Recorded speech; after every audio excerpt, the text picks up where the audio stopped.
Hello and welcome to Rathod Science Academy. Today in this session we are going to see current affairs of 4th and as well as 5th May 2025. But in yesterday's newspaper there are nothing much important, and even in science and technology also most of the articles are irrelevant from UPSC point of view. So whichever the article is important we are going to see that. And most of the articles in our text and context and as well as in our editorial page, they are already repeated in our earlier classes. So please see that once, okay? So now let us see the first image. So this image is very, very interesting. And this image is about Khelo India Youth Games 2025. So whenever you're getting this kind of articles, images, it is very important, and even you can get prelims based questions. You will be not expecting like mains based questions, but you can expect prelims based questions from this area. So what you have to see here is what is this Khelo India Youth Games, and it is important from our governance point of view, and why government is organizing this kind of events. That is the thing that you have to see, and in which area it had been done, and even you have to see which edition is this in this 2025. So on that edition, UPSC can change the number and it can play games. You have to very much clear about that edition. So actually this 2025 Khelo India Youth Games is 7th edition.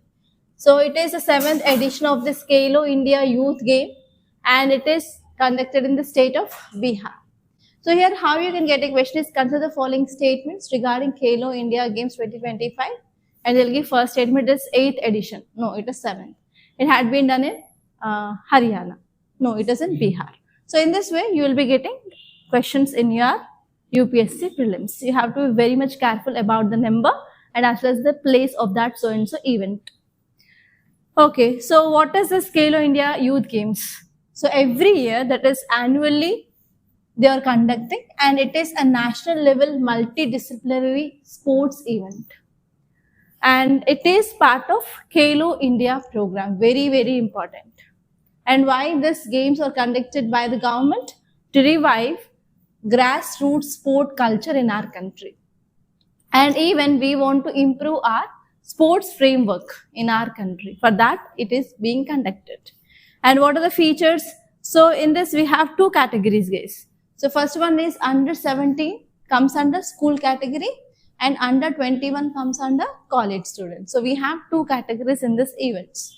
And talented players in priority sports, they will be identified by one committee. And if you are selected in that committee, you will be getting a prize money of rupees 5 lakhs per year for 8 years. Okay, so that is about these features. And if you see the speciality of this Khelo India Youth Games of 2025, it is 7th edition, very, very important, and in Patna, Bihar.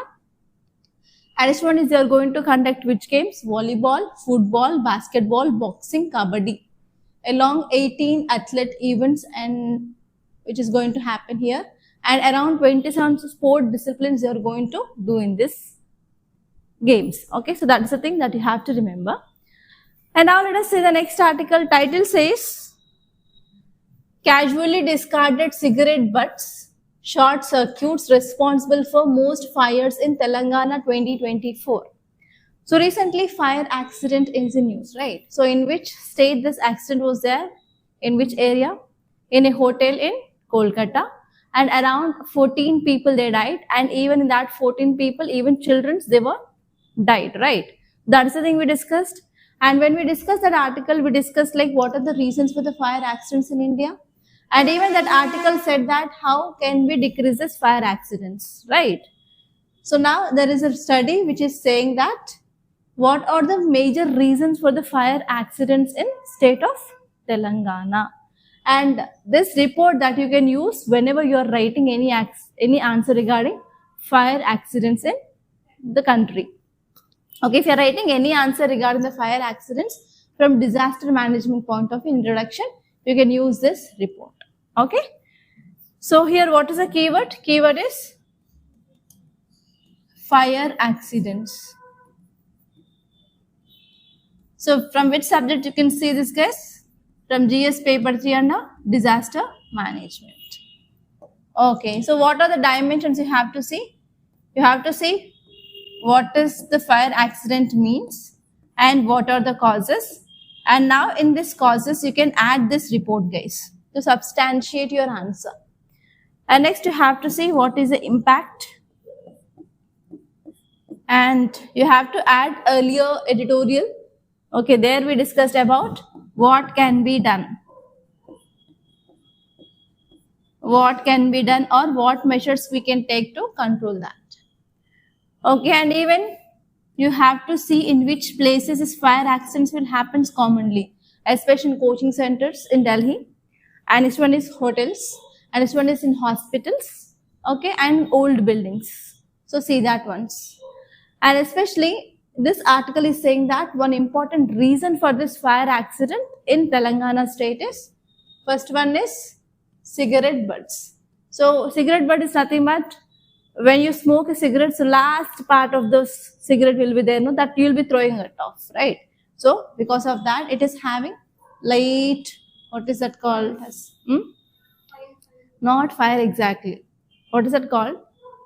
In Telugu we will call as nippu. It is not fire, nippu. So with that, what happens in this peak summer season, or if there is any grass which is dried, twigs, everything, so they will be getting catch of fire. And next, second important reason they said is short circuits. So because of the short circuits and the cigarette butts, it is one of the primary reasons for increasing of fire accidents in state of Telangana. So you have to add these two along with these reports for earlier article where we discussed about fire accident in hotel in Kolkata. Okay, now let us say this clearly. So careless smoking has emerged as one of the top cause of fires across Telangana in 2024. So who said it? It is said by State Fire and Emergency Service Department. Write it down. According to data collected by State Fire and Emergency Service Department, said that careless smoking, short circuit, they are the two main reasons for fires in state of Telangana. And you can also make a note down of this data. So figures you are saying that around 3,860 fire incidents, they are triggered by discarded cigarette butts and negligent smoking so far. Okay, so if you see some important details, what you have to remember. So first one is the predominant cause of this fire is careless smoking. So especially statistics, they are saying that careless smoking, it is a major public safety hazard in Telangana state, and it is accounting for half of all fire incidents. So 50% of fire incidents are caused by this smoking, careless smoking. That means what can we do? We can go for campaigning about what are the important or the impacts of cigarette smoking and even impact of careless smoking, what it happens. We can go for campaigning and even education to the people related to smoking related fire risk. And we have to change the public behavior, okay, so that we can reduce this type of incidents drastically. And second important point that you have to remember is the second reason for this fires is short circuits. Okay, around 2,151 fire accidents, they are caused because of this electrical short circuit. Okay, that means what can we understand here?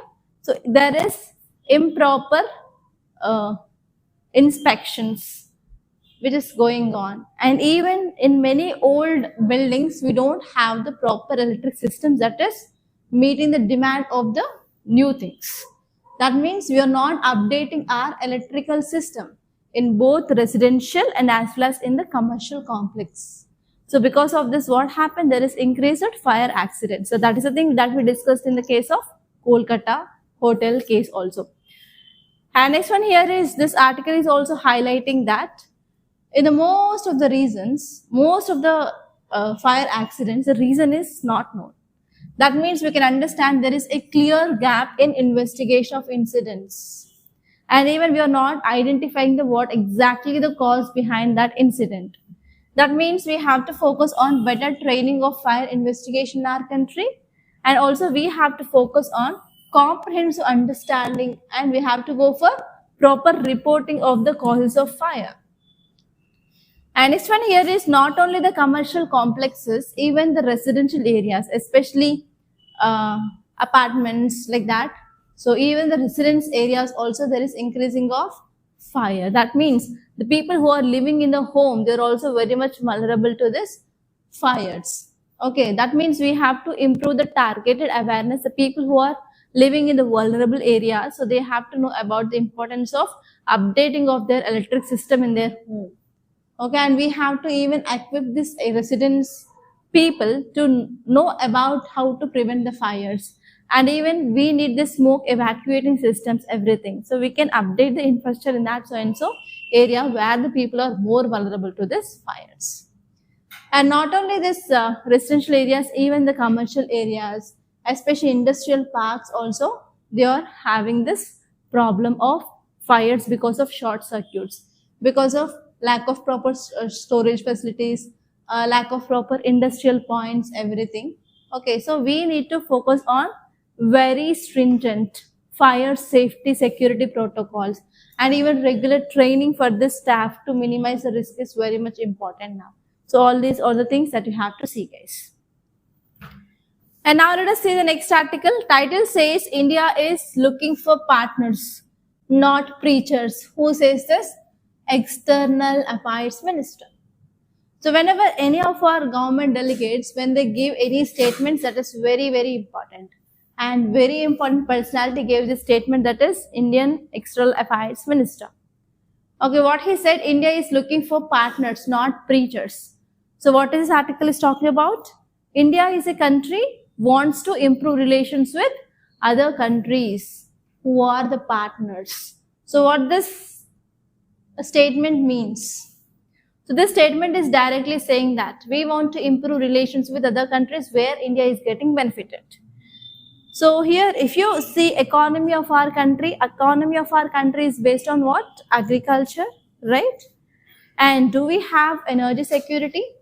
No. So we are having very, very less oil reserves. So from where we are getting this oil reserves? From West Asian countries and even from Russia, right? And do we have defense technology? Yes, defense technology is improving, but moreover, we are dependent on other countries. So from which countries we are getting which things? Recently, what is there in the news? Yes, Rafales from, not Russia, from France. Okay, Rafales from France. And even BrahMos we got from Russia, but we are now developing that in our country and we are exporting. Okay, so from defense also, we are dependent on different countries. And next, tell me, do we have good oil that we are using for cooking every day? No. We are getting palm oil from Indonesia, Malaysia, and we are getting the sunflower oil from Russia and as well as Ukraine. That means we need other countries where we are getting benefited, right? That's the thing which mainly said. So why this statement which made by our External Affairs Minister? So what is happening in the geopolitics? Russia-Ukraine crisis is happening, right? But Russia, yes, we need. But which countries are opposite to Russia? Western countries. But we are having the good relations with Russia. So in that context, our External Affairs Minister said that we are looking for partners. We are getting sunflower oil, we are getting crude oil, and we are getting technology from Russia. So we want always partners. We don't want the preachers. Just the countries which says the things, which do not do the action. We don't want that countries. Only the countries through which we can get advantage. We need that kind of partners. That is the thing which mainly said. So from which subject we can see this, guys? So here what is the keyword? India and its partners.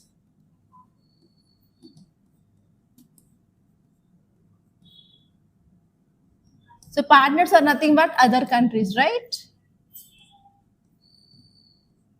So primarily this article is important from your GS paper to under international relations. Okay, so what you have to see here? You have to see friendly nations, first of all. First dimension you have to see is friendly nations. And next one is enemy countries. Enemy countries you have to see and friendly nations you have to see. And second area you have to see is from which country what we are getting. For example, defense partner countries with India and oil partner countries with India, investment, people to people contacts. Okay, so like that you have to see from which countries, which help we are getting from, and you have to make a note of this for sure. At least you have to see the major countries like Japan and China. Next one is Russia, USA, France, Germany, and even Israel, which is in news, Israel, and even African countries. So from which countries what we are getting, you have to see. And you have to see which are the enemy countries for India and what are the threats we are having from that country. For example, China is enemy country, Pakistan is enemy country. So from those countries, what is the threat we are having? So you have to make a note of that. Okay, so that is the thing which mainly said. So here this article is talking about from which country. So what are the things that we are getting? So we want those countries as partners. Only the countries, just they give the statements, we don't need that. That is the thing which mainly said by our External Affairs Minister. Okay, now let us see the context. External Affairs Minister addressed this Arctic Circle India Forum 2025 in New Delhi, and in this Arctic Circle India Forum, he said about, yes, we need the countries which are partners, we don't want the preachers. Particularly, he is addressing Western nations. So Western nations are just, they are preachers, they are not partners. And here if you see Russia-Ukraine issue, Russia versus Ukraine. So why Russia started attacking Ukraine from last 3 years? Ukraine wants to join this NATO. It is nothing but North Atlantic Treaty Organization. So who is the head of this NATO? US. US is the head of this NATO and Ukraine wants to join this NATO. So whenever Ukraine joined this NATO, then what happened? Ukraine is directly sharing boundary with Russia. So now this NATO forces, they will come and they will stand at this border between Ukraine and Russia. So is that good for Russia? No. So because of this, Russia don't want this Ukraine to join this NATO. So because of this, Russia waged war against this Ukraine not to join this NATO. Okay. So if Russia is attacking this Ukraine, okay, why? What is the reason? Ukraine wants to join NATO. So now which countries will be supporting this Ukraine? Western countries. So Western countries are supporting this Ukraine. So in this context, if you see Russia-Ukraine crisis going on, and if India wants to talk about this, so from Russia, India is getting lots of things. For example, you are getting oil, right? For example, we are getting sunflower oil, we are getting defense cooperation, and Russia is all-weather friend for India. In different tough times of India, Russia stand by India. Okay. So because of this now, our External Affairs Minister, what he said was, so we need partners, we don't want preachers. Who are the preachers here? Western countries are the preachers. So this is the story behind this. I hope it is very much clear. So now let us see the things. So what are the things which are given here is, the first one here is, India is redefining its diplomatic approach by seeking partners instead of accepting prescriptive narratives from Western nations. So actually what is happening between India and US? So do we have the good ties? So since this Trump 2.0 era started, again because of this trade war, so India is also getting affected a lot, right? And even there are issues regarding this visas also, F1B visas. Yes. So again, we are having certain problems with this US. US is supporting this Ukraine. India is supporting this Russia. Again, there is one differentiating point. Okay, and this article is saying that India is shifting its long-term foreign policy. So what is foreign policy? Foreign policy is nothing but the principles which guide a country to how to make the friendship with other country. Whether we have to go for a friendship or whether we have to go for an enemy. So this is the thing which is decided by the foreign policy. So based on the situations, the foreign policy of a country will be changed. It is not static. And now this is the point which mainly said by our External Affairs Minister. He said that, yes, we are shifting our India's long-term foreign policy. And especially now we are focusing on national interest over external pressures. We are not at all focusing on external pressures now. But we are focusing on internal security and as well as national security. Why? Because recently Pahalgam issue happened, right? So because of this, the terror attack which happened in Jammu and Kashmir region, and many people they died in this. So here, especially now, we have to focus on national interest. So we'll be not going to bother about whatever the external pressures that are coming from other countries. And next one here is, yes, our external affairs minister also defined this Russia's realism.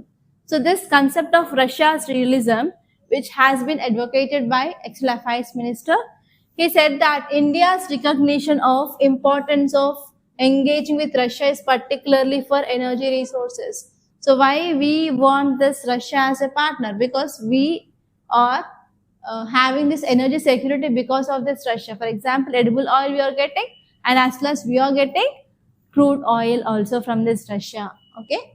And this one here is, yes, he is a critic of Western ideologies. So External Affairs Minister, he made a comment that we don't want these preachers in the context of Western countries. Okay. And next one here is, yes, our External Affairs Minister also said that, yes, mutuality in partnership is very important.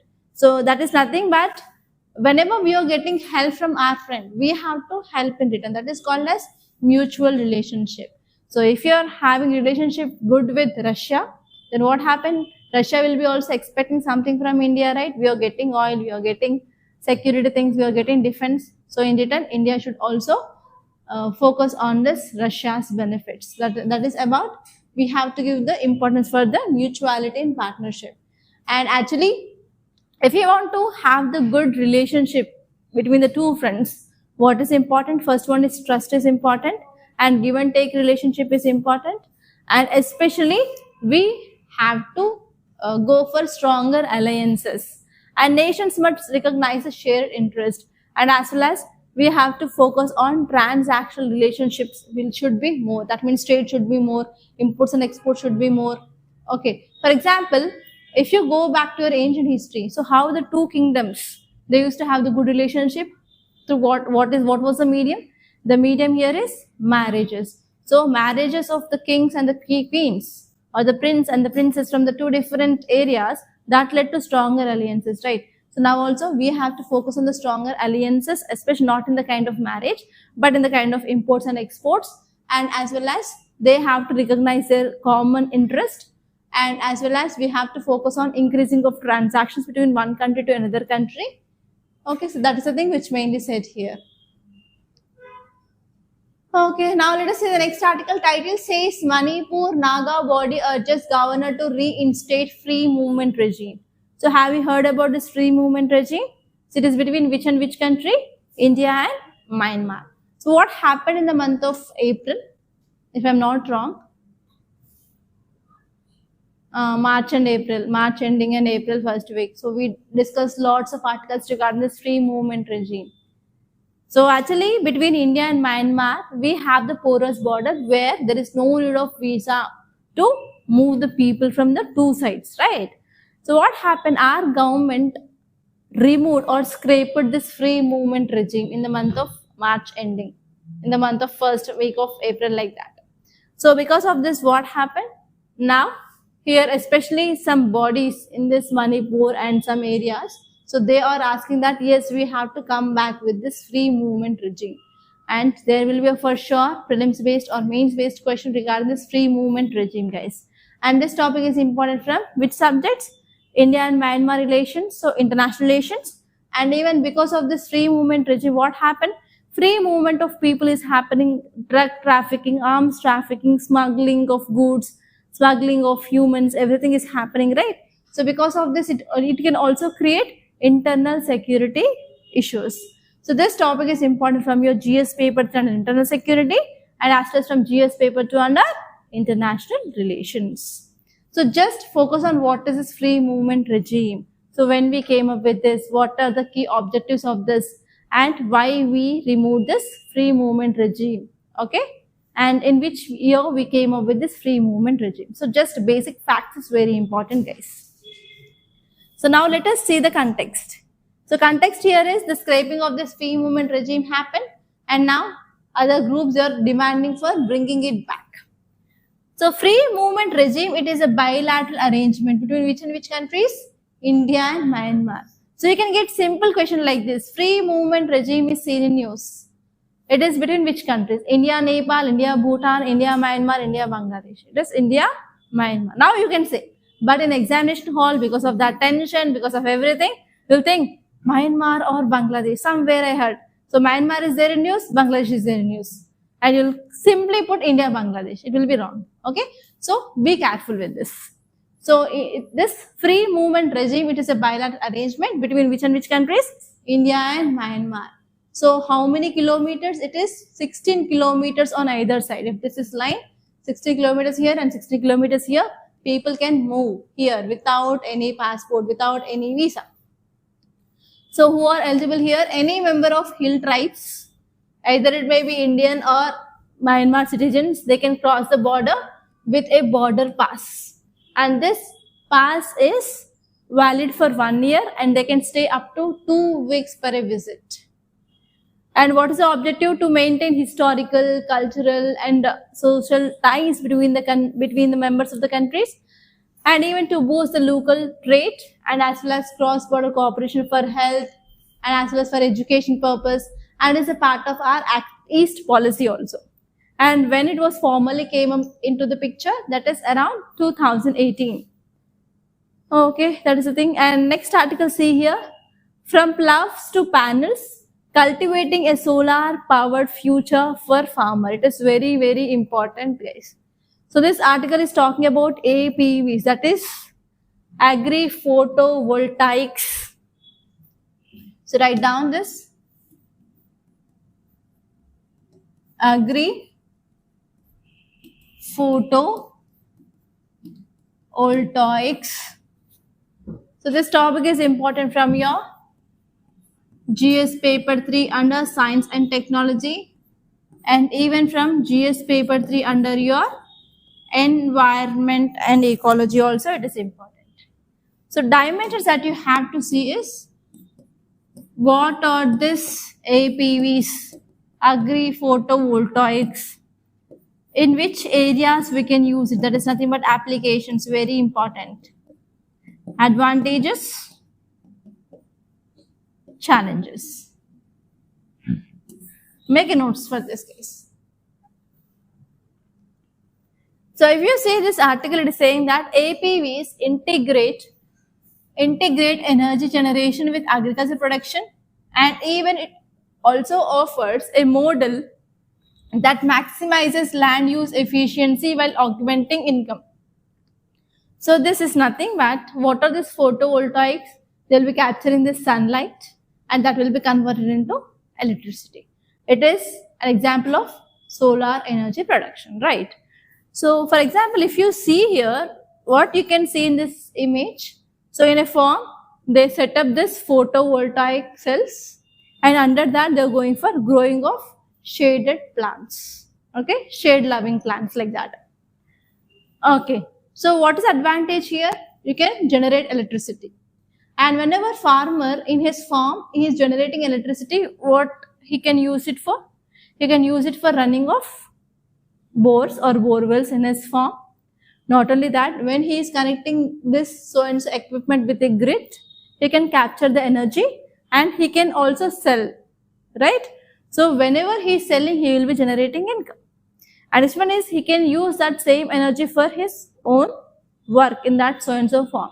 And this one is, even he is not wasting any land. He is also going for growing of shade loving plants or crops below that. So in this way, what happens? The income of that so and so farmer can be increased or not. And even our target of carbon dioxide emissions can be addressed. And even carbon neutrality by 2070 can be achieved or not. Yes, that is the thing which mainly said here. Okay. So by using this agri photovoltaics, we can integrate energy generation. So we are integrating what? So here we are generating electricity. Apart from that, we are also going for making of agriculture. So we are integrating energy production and as well as agriculture production. So because of this, what is the outcome? The outcome here is we are maximizing land use efficiency, and even we are increasing the income of that former. Okay, so but what is the problem? What is the challenge in our country here is we don't have proper regulations, proper norms regarding installing of agri photovoltaics in our country. But in which country we have proper norms and rules and regulations? In country called as Japan. In Japan, yes, they had temporary removable permits, maximum crop yield, everything that is there. And not only in Japan, but even Germany. You have to write all these things which are present in the second paragraph for your substantiation part, guys. Okay, that is the thing which mainly said. And now let us see the next article. Title says India must rethink its Arctic outlook. So we are discussing this topic from last 1 month. It is about melting which is happening in this Arctic region. So because of this melting, what is happening? So permafrost is melting off. Because of this permafrost which is melting, it is releasing what? Lots and lots amount of carbon dioxide or carbon emissions into atmosphere. That will in turn leads to global warming. And apart from that, what it is also leading to? So inaccessible areas are becoming accessible now. So here we can increase our navigation routes also in this region. And different countries are fighting for what are the resources which can found in this Arctic region? Gas and as well as crude oil. Different countries are fighting for this. That is the thing which mainly said. And do we have direct contact with this Arctic region? No. So in which area we are present in? Tropical region, but this Arctic region is present in polar region, right? So but there is a chance because Russia and India are friends, and Russia is sharing the largest boundary with this Arctic region compared to that of any other country. Okay, so that is the thing. So even now there is there any link between what External Affairs Minister said as a partner and preachers and here? Nothing will go with the free of cost. Everywhere there is give and take relationship. Okay. So just say about that Arctic region, what is happening in this Arctic region. Okay, so what are the resources that we can get from this Arctic region? That's it. And now, yeah, see this article. Shaping the port of the future. So what is this article talking about? Recently, which port had been inaugurated? Which Indian port? In which state?